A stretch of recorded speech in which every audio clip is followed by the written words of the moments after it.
Boa tarde. Antes de tudo, eu queria parabenizar a organização desse belo evento. A programação está muito bacana e, enfim, muito interessante, variada. E aí, então, a gente vai começar agora. O trabalho dessa aqui é a quarta mesa, né, como ela disse. Então, eu vou começar apresentando... eu vou depois apresentar a Simone, né, direitinho, mas, então... Por enquanto, como a Andréia vai falar, a Andréia é doutoranda, orientanda da professora Eliane Robert Moraes, e ela vai falar sobre a Hilda Hilst, o título A Ferida de Ser e de Existir, o erotismo trágico em Tu Não Te Moves de Ti, de Hilda Hilst. Então, só tem...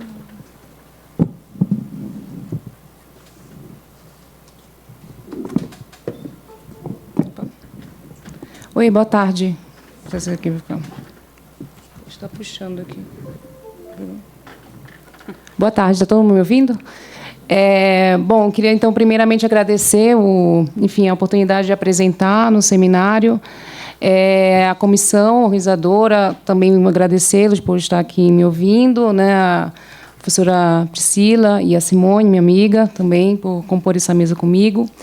Bom, então, o meu trabalho, então, meu trabalho minha pesquisa, né, que eu desenvolvo para o doutorado, eu estudo 3 obras da Hilda Hilst, que são Tu Não Te Moves de Ti, A Obscena Senhora D e a novela Com Meus Olhos de Cão. São 3 obras que antecedem a dita prosa obscena, a trilogia obscena da Hilda, né, que vai ser inaugurada pela obra Caderno Rosa de Lori Lambe. E, justamente, então, eu vou estudar essas obras que antecedem a essa fase. Bom, mas, assim, essa apresentação, na verdade, é um recorte, né, da minha pesquisa. Então, eu vou trazer para vocês a obra... um trecho, né, na verdade, uma narrativa que compõe a obra Tu Não Te Moves de Ti. Aí pode passar. Tu Não Te Moves de Ti é uma obra de 80, publicada em 1980, e em que ela é composta, essa obra, por 3 narrativas. A primeira é Tadeu, da Razão. A segunda é Matamoros da Fantasia, que é a qual eu vou trazer para essa apresentação. E a última narrativa é Axel, da Proporção. Bom, então, assim, a Hilda é uma escritora que ela transita por diversos gêneros literários. Então, ela começa na poesia, na década de 50, depois ela vai passar para o teatro, no final da década de 60, né, entre 67 e 69. Nos 70, ela estreia na prosa de ficção, com a obra Fluxo e Floema, em 70. E, na década de 90, ela se aventura pelas crônicas. Então, assim, depois de 10 anos, então, ela vai publicar o Tu Não Te Moves de Ti. E eu venho estudando a obra da Hilda pela perspectiva do erotismo trágico, né? E, então, assim, quando eu iniciar a leitura dos trechos que eu selecionei, na verdade, eu vou tentando, né, enfim, né, por meio da minha interpretação, ver compreender como esse conceito de erotismo trágico ele vai se operando na obra, né, da Hilda.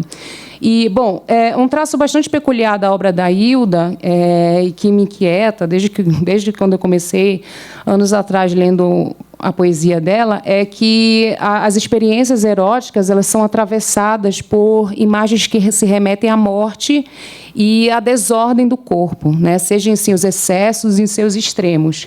E pode seguir.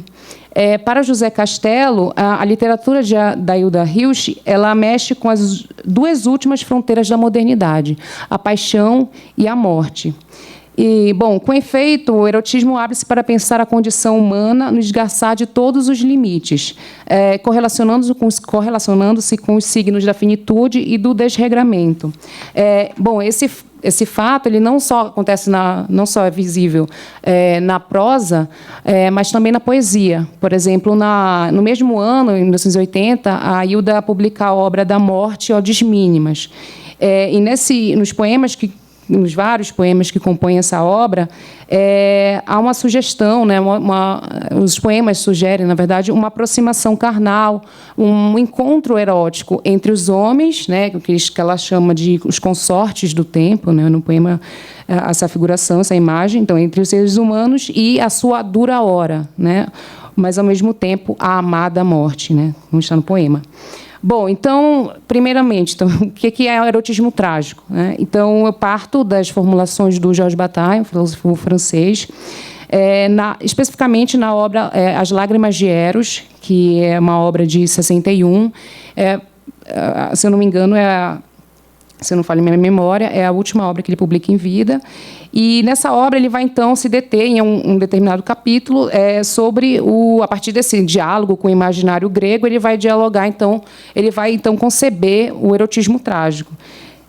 Que seria, em linhas muito gerais, seria um diálogo entre o erotismo e a morte, né? Entre o ímpeto erótico do homem e a consciência da morte, né? E, bom, seguindo, então, aí já está o trecho. Tá. Então, na apresentação dessa obra Lágrimas de Eros, o filósofo francês assinala que o sentido desse livro é, em primeiro lugar, abrir a consciência à identidade da petit mort e de uma morte definitiva, da volúpia do delírio ao horror sem limites, né?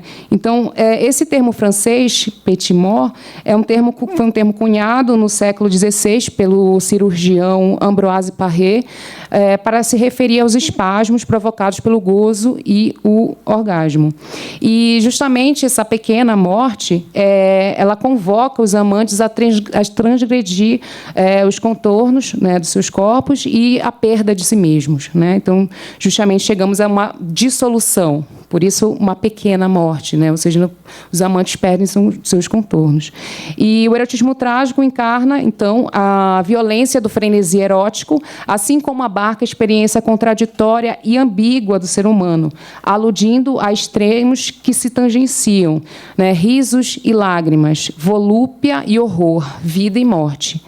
E aí, então, eu trago um ensaio uma citação do ensaio, assim, que é belíssimo, do Otávio Paz, que se chama A Dupla Chama, Amor e Erotismo, em que ele afirma que a dupla face do erotismo, a fascinação diante da vida e diante da morte, né?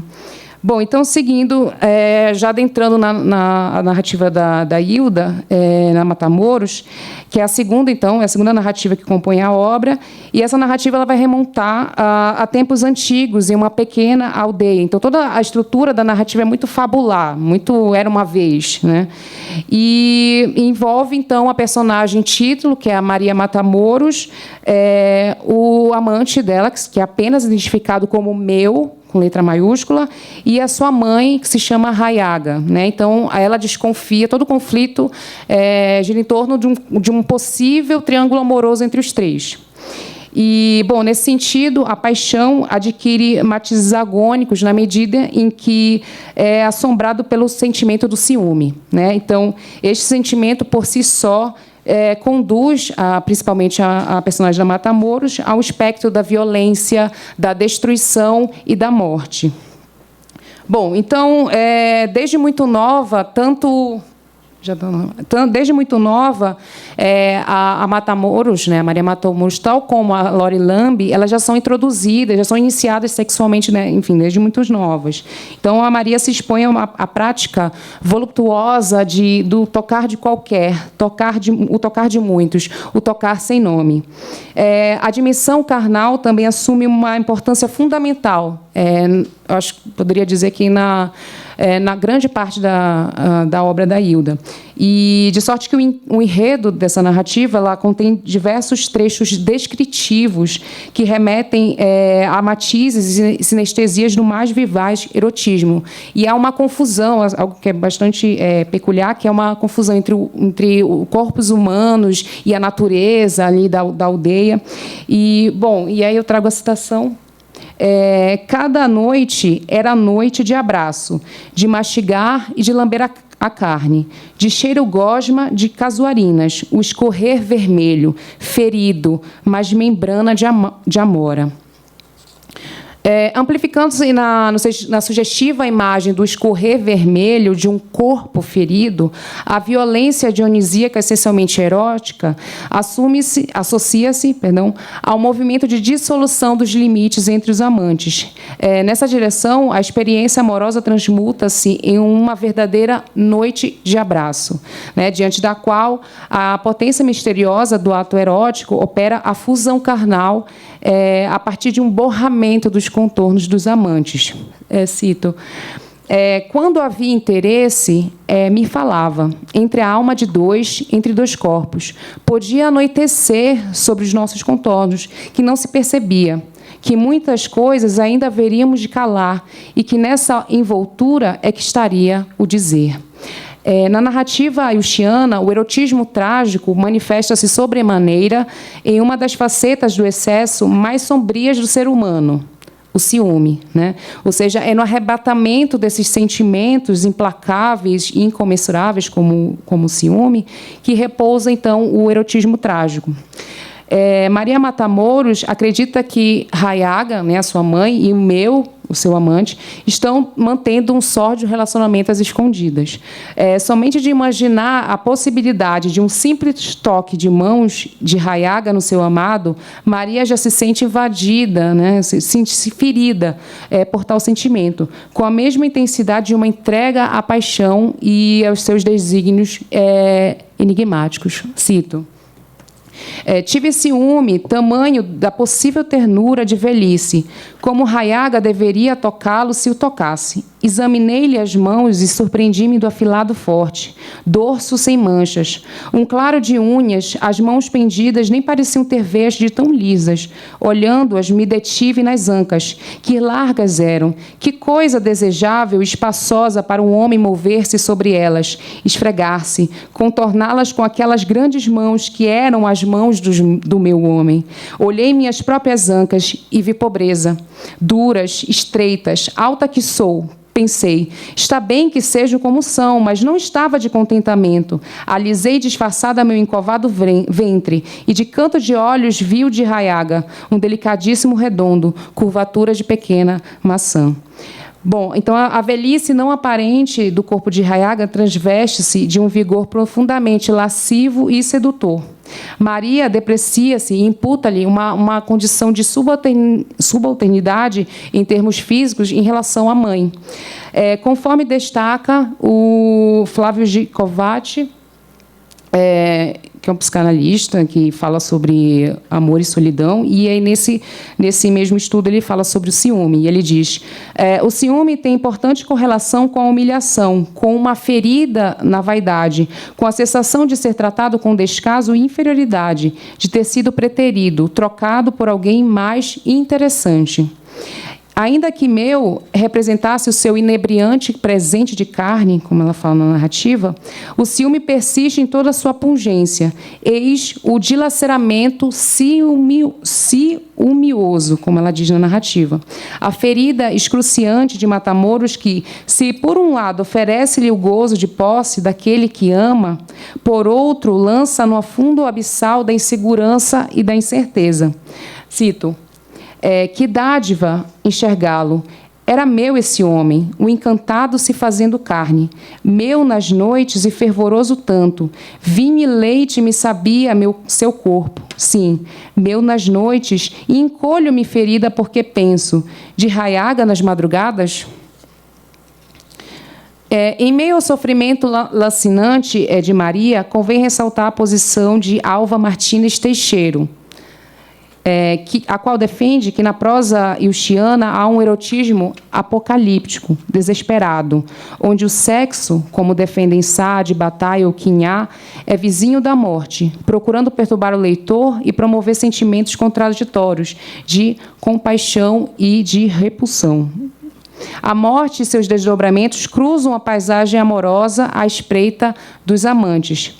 O erotismo apocalíptico, ou, na designação do Bataille, o erotismo trágico, enraiza-se no ímpeto furioso e mortal da destruição e do aniquilamento, seja desferido contra os próprios agentes dos seres, né, envolvidos na cena erótica, quanto contra si mesmo. Cito. Pensei em morrer. Disse: vou morrer, sim. Ficarão abraçados nos minutos primeiros, as caras tétricas, e muitos soluços nessa noite de pios da minha morte. Depois a alegria de tomá-los, mas por pouco tempo, porque meu espectro estará rondando casa e quarto, arrefecendo instantes de ladineza. Entre os corpos dos dois estará matamoros, nuvem gélida espalhando padecimento e perdição. Não deixarei que sintam desnudez de nenhum, onde tocar-se, mas de espanto. Os dedos encolhidos saberão que tocaram o hórrido vazio, matéria de ninguém. Eu noutro espaço, de risos hei de preencher a casa, risos que hão de ouvir tão perto nos caminhos do ouvido, e tão longe e nos altos como se viessem de torres. O erótico é o domínio sobre o qual se abre o hórrido vazio, a matéria de ninguém, e que, por seu caráter paradoxal, põe em jogo extremos inconciliáveis, alegria e padecimento, risos e perdição. Acometida de um dilaceramento ciumoso, Maria arquiteta não apenas a sua vingança contra o casal no sentido de assombrá-los após a morte, mas também adentra a perigosa esfera da transgressão dos interditos, ao desejar a morte da sua própria mãe. Cito: pensar a morte da mãe me fez aliviada. Há de morrer como todos. E se desejei a morte de mim, por que me faria asco pensar a morte de Hayaga? A prosa de Hilda Hilst elabora uma densa reflexão a respeito dos limites da vida que demarcam o advento da morte, como se observa na seguinte fala de Hayaga. Porque a vida esvai-se.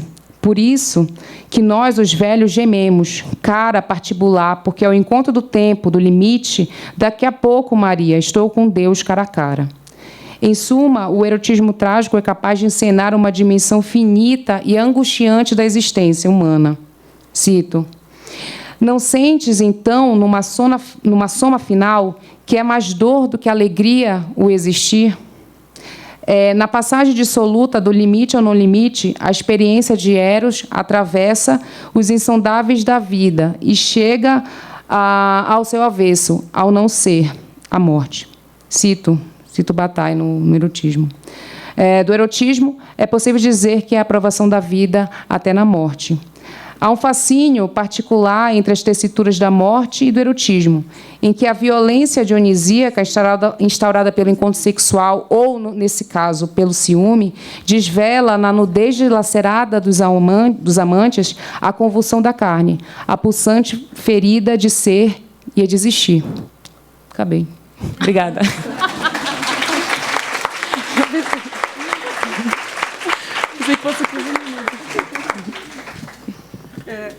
Bom, então depois a gente fica com 5 minutos sobrando para o debate. Agora eu vou apresentar a Simone Rodrigues Viana Silva, que vai falar sobre o amar verbo intransitivo. Ela é mestranda, orientanda da professora Yudi Rosenbaum, e o título do trabalho dela é A Linguagem Encobridora e Reveladora, a Sexualidade Velada em Amar verbo intransitivo, de Mário de Andrade. Pode. Vai cair? Pode sim, é só apertar aqui. Boa tarde a todos. Vocês estão me ouvindo bem? Estou preocupada que vai cair.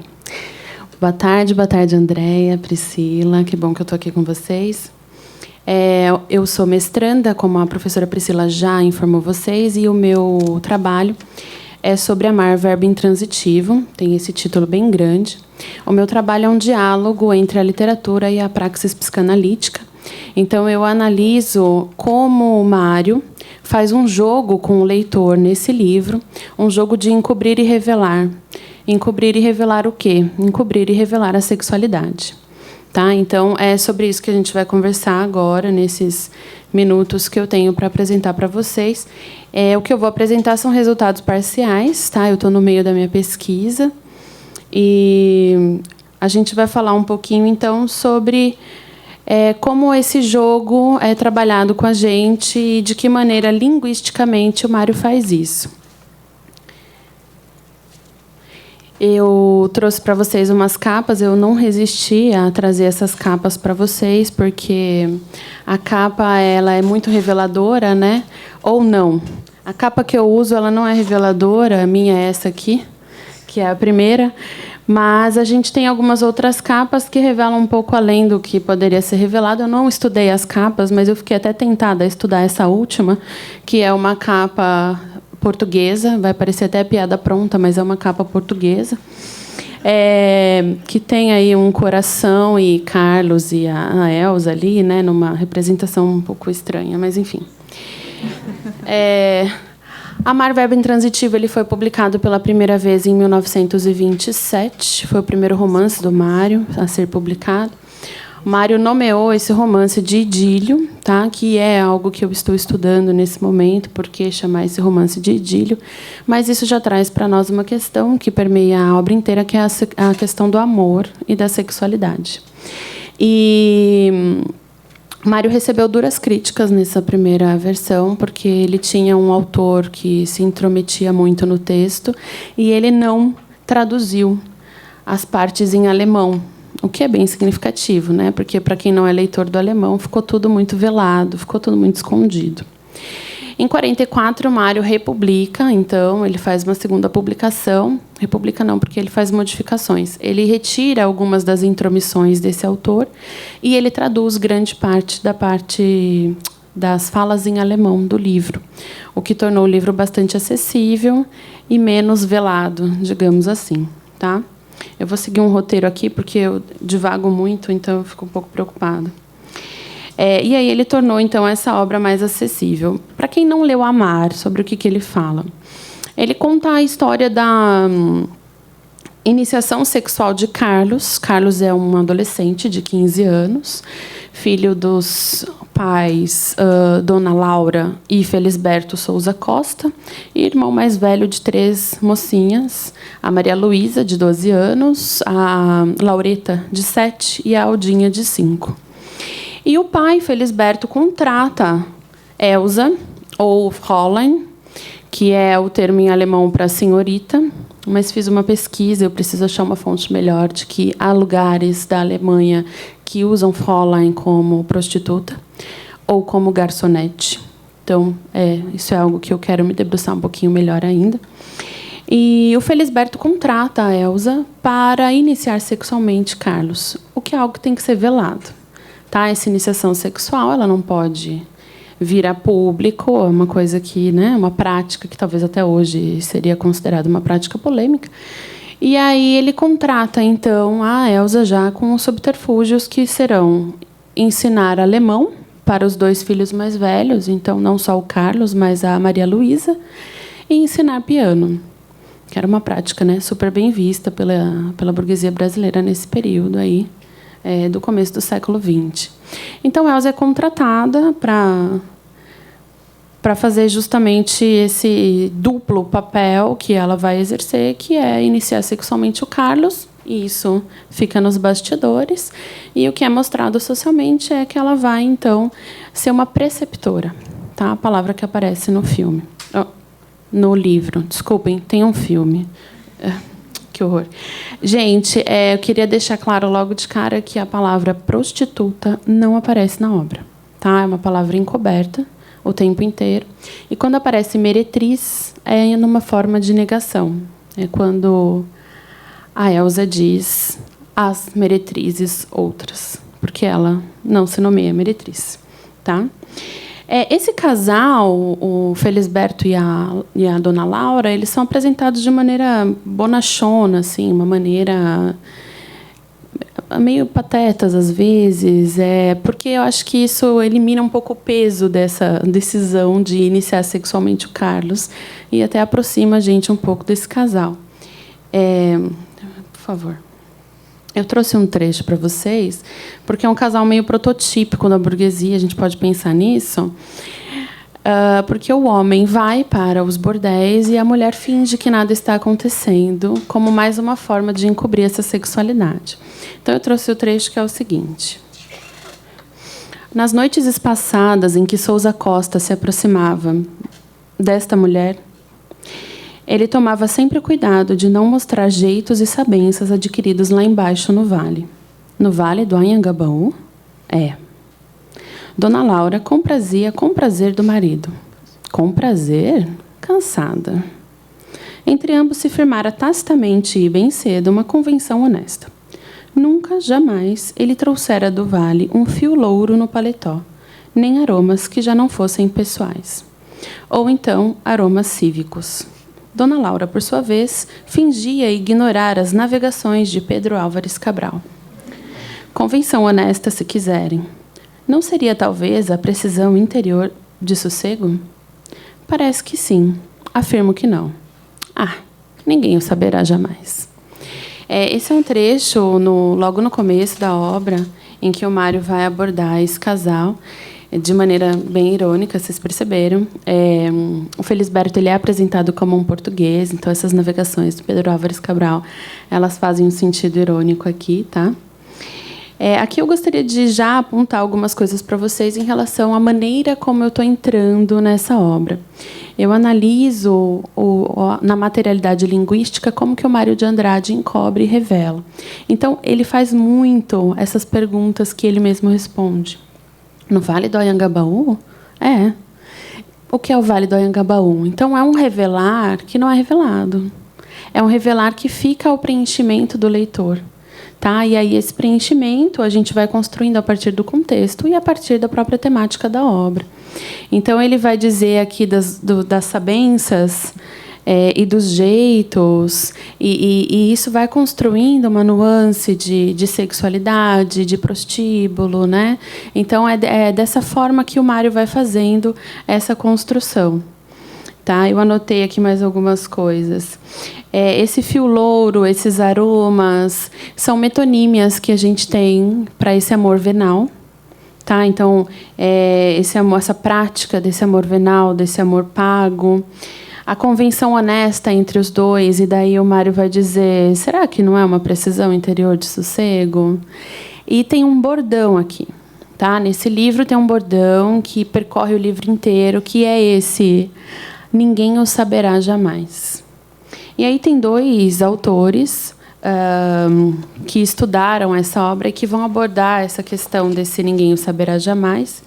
Um deles é o Wilson Alves Bezerra, que apresenta na sua tese de doutoramento livros que introduziram a psicanálise no Brasil, e ele fala de amar verbo intransitivo.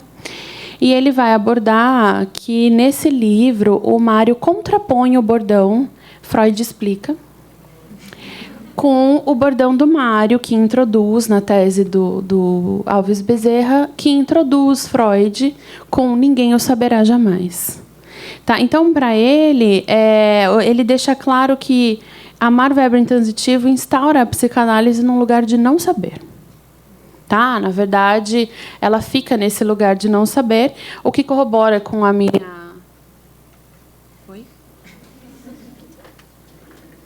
Eu chutei alguma coisa. Me passa aquele ali, por favor. Oi. Não. Então é um problema maior. Oi. Não tá. Esse tá? Nenhum dos. Não? Tá bom. Então... Vocês me escutam? Não. Oi. Tá, né? Gente, que catástrofe. Então, nossa. Tá bom, obrigada. Quer continuar com aquele? Não, tá bom esse. Eu não vou mais mexer meu pé. Me perdi. Então, instaura a psicanálise no lugar do não saber. Opa. E a gente tem também uma outra leitora desse livro, que está ao meu lado, que é a professora Priscila. Ela também trabalhou com amar verbo intransitivo, e ela afirma que essa construção, trabalhada como um refrão satírico na obra, também ironiza. Gente... Não, eu preciso parar de mexer as pernas. Pronto, parei. A professora... Quer que eu ponha assim? Pronto, acho que deu certo. Nossa, que horror. A professora Priscila, então, ela... Desculpa, me perdi agora. Como não, né? Muito obrigada, muito obrigada. ela vai afirmar isso, que a leitura analítica, que esse refrão satírico ironiza a leitura analítica de profundidade. Gente, os dois estudiosos, então, eles vão dizer, da mesma maneira, que há uma sátira, uma ironia nesse bordão que o Mário cria em relação à própria psicanálise, né? Então, como é um senso comum, Freud explica, então a gente usa isso até hoje, essa ideia de que a psicanálise vai responder, né, as questões. O Freud vai colocar esse bordão na obra inteira para dizer que ninguém saberá jamais. E eu analiso também esse bordão no sentido de que ninguém saberá jamais tudo o que a obra tem a dizer. Porque ela é uma obra encoberta, ela é uma obra que utiliza a linguagem de maneira a encobrir, revelar só partes daquilo que tem que ser revelado em relação à sexualidade, tá? E aí eu tenho certeza que vocês estão se perguntando nesse momento, mas por que encobrir, por que não revelar a sexualidade, né? Acertei, né? Aí eu tenho como norte aí para responder essa questão duas teorias. Então, como eu faço a interface entre a literatura e a praxis psicanalítica, eu pego vários textos de Freud, mas eu trouxe para esse recorte o tabu da virgindade. E o Freud diz, no tabu da virgindade... Passa mais um para mim, por favor. Ele diz o seguinte... Deixa eu pegar aqui o meu papel. Ali onde o primitivo ergueu um tabu, é porque teme o perigo. E não se pode negar que um temor básico ante a mulher se exprime em todos esses preceitos para evitá-la. Talvez ele se fundamente no fato de a mulher ser algo diferente do homem. Eternamente incompreensível e misteriosa. Estranha e, por isso, aparentemente hostil. O homem teme ser debilitado pela mulher, ser contagiado por sua feminilidade, e então mostrar-se incapaz. O efeito relaxante e dissolvedor de tensões que tem o coito talvez seja exemplar para esse temor. Em tudo isso, não há nada que tenha envelhecido, nada que não perdure entre nós. Freud fala isso em 17 e eu diria que não há nada que não perdure entre nós ainda hoje. A questão da sexualidade feminina, ela é tabu. Ela foi considerada tabu e acredito que ela seja tabu até hoje. As questões femininas são tabu até hoje. Não é à toa que a gente esconde o absorvente para ir no banheiro. Então, a partir disso, a partir dessa questão do tabu, que eu vou começar uma resposta sobre o porquê encobrir, tá, essa sexualidade. Como um romance experimental modernista, o Mário vai colocar a preceptora alemã, tá? Uma preceptora de fora, uma preceptora estrangeira, que vai vir aqui educar e ensinar, né, como professora do amor, que é um eufemismo, né, que o Mário utiliza para abordar essa questão da sexualidade, mais um encobrimento, né, ela é chamada de professora do amor. Com essa questão do Freud, a gente consegue perceber que esse tabu é algo que não deve ser nomeado, não deve ser falado, algo que deve ser encoberto.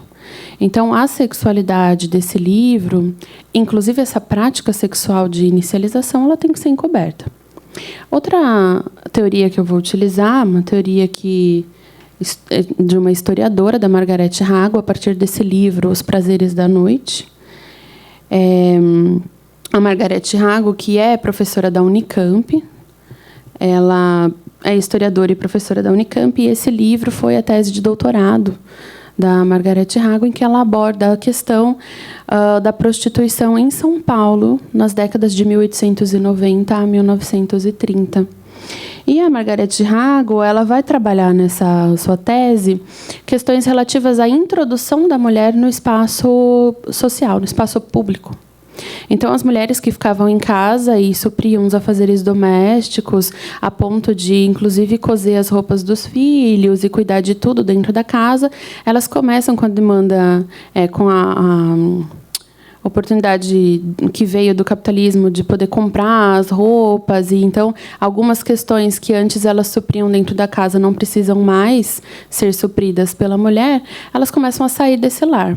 Elas saem de modo muito passivo a princípio, então elas só podem sair acompanhadas do pai, do marido, de um irmão, de um homem, de maneira geral, e elas saem para fazer compra, elas não têm uma voz ativa na sociedade. Só que a saída dessa mulher de casa, do privado para o público,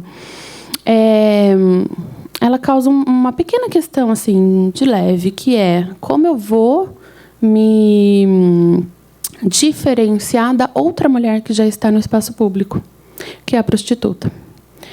Então, a gente tem aqui, pela tese da Margaret Hago, a prostituta como o outro, como a alteridade. E aí é muito importante, então, que essa mulher da família, de dentro de casa, seja diferenciada da prostituta a ponto de termos vários anúncios em revista. Ela aborda um anúncio que me marcou muito, que foi o perfume tal. Não use o perfume tal, porque outras mulheres usam. Então, era nesse nível assim, a caracterização delas. Passa para mim, por favor. E aí eu queria trazer para vocês, talvez finalmente, nossa, finalmente mesmo, um trecho do livro para a gente analisar essa questão da materialidade linguística e do encobrimento. Então, eu vou ler para vocês rapidinho. Essa cena, gente, é a cena de abertura. O Felisberto acabou de... Ele está se despedindo da Elsa, ele acabou de contratá-la para essa tarefa, né, que é a iniciação sexual do Carlos, e aí o Mário traz para nós. Lembrando mais uma coisa, reteve a mão de adeus que o outro lhe estendia. E, senhor, sua esposa está avisada? Não. A senhora compreende. Ela é mãe. Esta nossa educação brasileira, além do mais, com 3 meninas em casa... Peço-lhe que avise sua esposa, senhor. Não posso compreender tantos mistérios. Se é para o bem do rapaz. Mas, senhorita, desculpe insistir. É preciso avisá-la. Não me agradaria ser tomada por aventureira. Sou séria, tenho 35 anos. Certamente não irei se sua esposa não souber o que vou fazer lá. Tenho uma profissão que uma fraqueza me permitiu exercer. Nada mais, nada menos. É uma profissão. Falava com a voz mais natural desse mundo, mesmo com certo orgulho que Sousa Costa percebeu sem compreender. Olhou para ela admirado e, jurando não falar nada, a mulher prometeu. Gente, tem vários elementos aqui que eu gostaria de analisar, eu acho que eu não vou conseguir. A começar por esse não, com uma exclamação. Esse não é um não de susto, é um não de como você pode... dizer isso, como você pode conceber isso, porque a resposta para esse tabu sexual, da sexualidade e feminina, é o silenciamento desse discurso de sexualidade no âmbito feminino. Então, mulheres não falam sobre sexualidade e homens não falam sobre sexualidade com mulheres. E existe um encobrimento dessa sexualidade no discurso masculino. Onde é permitido esse discurso sobre sexualidade? Juridicamente, no âmbito policial, então em âmbitos institucionais. Aí é permitido. Então, eu posso falar sobre isso quando acontece algum assassinato, eu posso falar sobre isso em questões jurídicas, no âmbito policial, mas para as mulheres esse discurso é silenciado, que é o que a gente percebe aqui. Ela é mãe. E aí tem a questão da mãe, a gente viu na mesa anterior, não sei se vocês estavam, mas tem essa questão da mãe, que entra numa aura toda especial. E tem 3 meninas em casa. Como assim você quer que eu fale sobre questões de sexo na minha casa com as minhas moças, com as minhas mulheres? Tá? A gente tem vários outros elementos aqui também. Deixa eu ver se eu pego só mais um. A palavra mistérios que ela utiliza... Não posso compreender tantos mistérios. O Aurélio nos diz que mistério ele pode ser lido como o que a ninguém deve ser dito.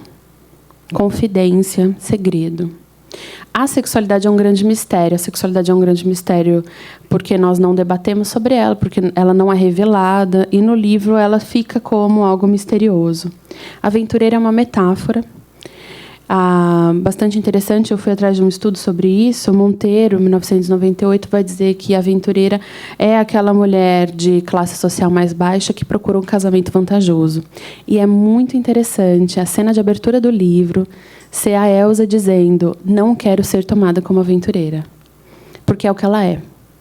Né? A Elsa é uma prostituta, a Elsa deseja um casamento. Ao longo do livro inteiro, ela tem um casamento idealizado com um homem alto, magro, um pouquinho corcunda, por causa dos estudos. Então, assim, tem toda uma visão de quem é esse homem. E ela almeja esse casamento. E a intransitividade do verbo amar, ela se apaixona pelo Carlos.